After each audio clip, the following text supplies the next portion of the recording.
Dando sequência às explanações evangélicas da Seara Bendita, nosso tema de hoje é misericórdia. Que Jesus nos abrace nesse instante. Certa vez, dois irmãos foram passar as férias na casa dos avós. E o Felipe ganhou um estilingue para brincar. E ele saía por todos os lugares do sítio, testando, apontando para todos os lados, tentando acertar algum alvo. Não conseguia nenhum, até que um dia conseguiu acertar, só que o alvo era o patinho de estimação da vovó. E ele acertou justamente na cabeça do pato. Desesperado, porque ficou muito triste, chocado com o que tinha acontecido, escondeu o pato, com vergonha e com medo do que tinha acontecido, por tanta tristeza. Porém, ele não percebeu. Beatriz, a irmã, havia visto tudo. E ele não contou nada para ninguém e ela também não. Só que no dia seguinte, a avó chamou: Beatriz, você pode ajudar a lavar a louça? E aí Beatriz chega e fala: vovó, Felipe me disse que ele gostaria de fazer. E a avó falou: então Felipe venha. E ela falou, a Beatriz falou no ouvido do Felipe: lembra do pato? E Felipe, já constrangido, foi fazer a tarefa. No dia seguinte, a mesma coisa. O avô chama os dois para irem pescar. E a avó pede: Beatriz, você vai me ajudar a fazer o almoço? E Beatriz fala: vovó, Felipe gostaria muito de ajudá-la. E chega no ouvido do Felipe e fala novamente: lembra do pato? E a avó falou: ok, vamos lá, Felipe. Felipe foi e fez a tarefa. E assim aconteceram vários dias a mesma coisa. Até que um dia, Felipe, incomodado com aquilo e já não suportando mais de tanta tristeza, falou para a avó que havia ocorrido e contou que ele havia matado o patinho sem querer, não era a intenção. E a avó abraçou o netinho e falou: oh, meu querido netinho, eu já sabia de tudo isso que tinha acontecido. Eu estava na janela quando houve o ocorrido e eu vi tudo. Mas porque eu te amo muito, eu te perdoo. Sei que você não fez isso por maldade. Então, se abraçaram, mas a avó continuou: só não entendi, Felipe, por que você ficou sofrendo sempre as chantagens da Beatriz e você não falou nada antes, demorou tanto para se expressar, porque ela fazia com que você pagasse o pato o tempo todo. Com essa historinha, nós temos um aprendizado, lembrando que Deus é a mesma coisa que a avó dessa história. Ele também está na janela da nossa vida, vendo tudo o que acontece. Ele nos ama suficientemente para ser misericordioso conosco, com os nossos erros. E essa história faz com que a gente se pergunte se nós estamos agindo como a Beatriz ou o Felipe, se nós estamos nos julgando a nós mesmos ou se nós estamos julgando, nos dando o direito de julgar o nosso próximo, não é? Como nós estamos agindo? Nós podemos pensar um pouco mais o que é essa tal de misericórdia, ou seja, compaixão. Fazer sem receber, sem esperar nada em troca. Só fazer porque isso faz bem para nós e para o outro. Assim como a passagem evangélica de hoje, que está em Mateus capítulo 5, versículo 7, que nos diz: felizes os misericordiosos, porque alcançarão misericórdia.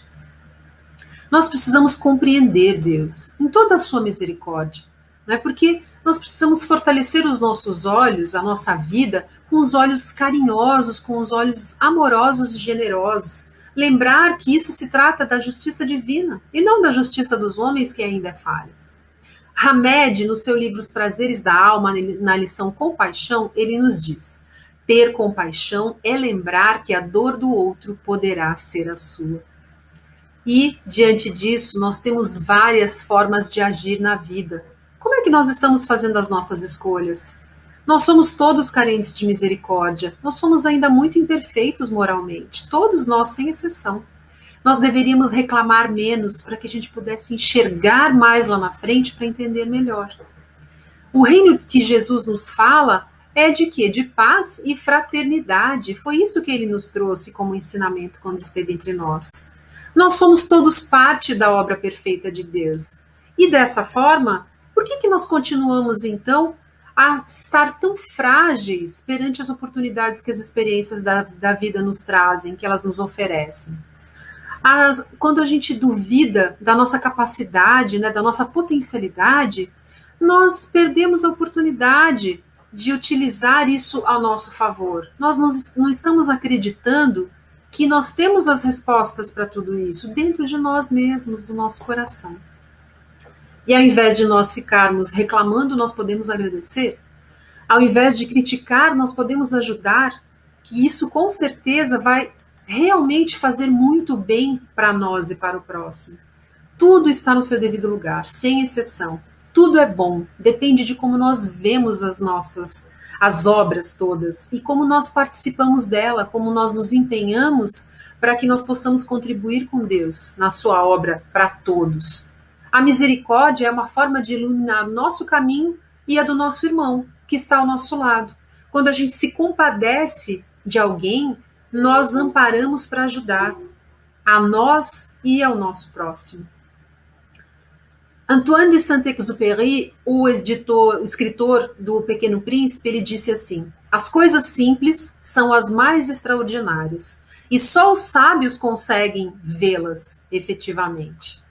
Na questão do Livro dos Espíritos 886, pergunta: qual o verdadeiro sentido da palavra caridade como entendia Jesus? A resposta: benevolência para com todos, indulgência para as imperfeições dos outros, perdão das ofensas. Ou seja, saber perdoar para que nós possamos também ser perdoados. Isso está, inclusive, na oração do Pai Nosso que Jesus nos ensinou. Nós estamos todos no mesmo caminho, sem exceção. E a generosidade de Deus é que Ele nos dá tudo o que nós merecemos, mas a misericórdia dele é muito mais ampla, porque não nos dá tudo o que nós merecemos.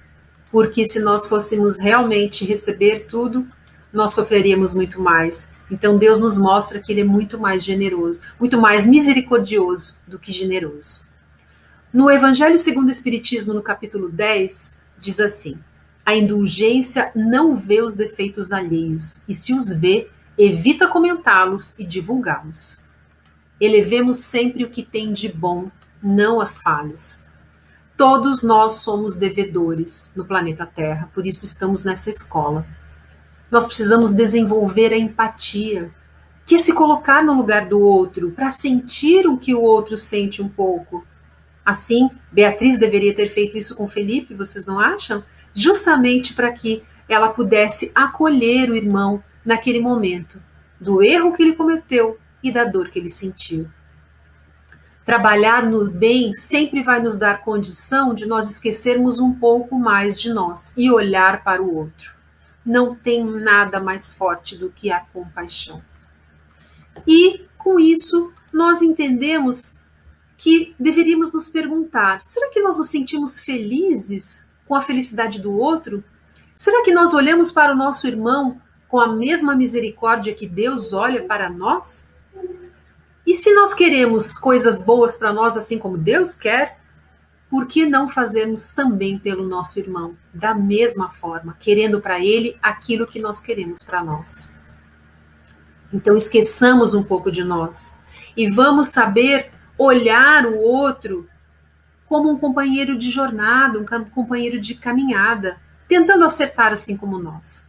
Aceitar e acreditar nos planos de Deus, mesmo sem entender o que significam naquele momento, é permitir que as nossas vidas, as nossas experiências, elas nos elevem, elas nos tragam realmente ensinamento. Quando nós temos mais compaixão ao compreender que todos erram, sem exceção, mas acima de tudo nós também aprendemos a como não fazer determinadas coisas. E assim nós estamos dispostos e abertos para novas oportunidades. E nós vamos terminar com uma frase da Cora Coralina, que diz assim: desistir. Eu já pensei seriamente nisso, mas nunca me levei a sério. é que tem mais chão nos meus olhos do que o cansaço nas minhas pernas, mais esperança nos meus passos do que tristeza nos meus ombros, mais estrada no meu coração do que medo na minha cabeça.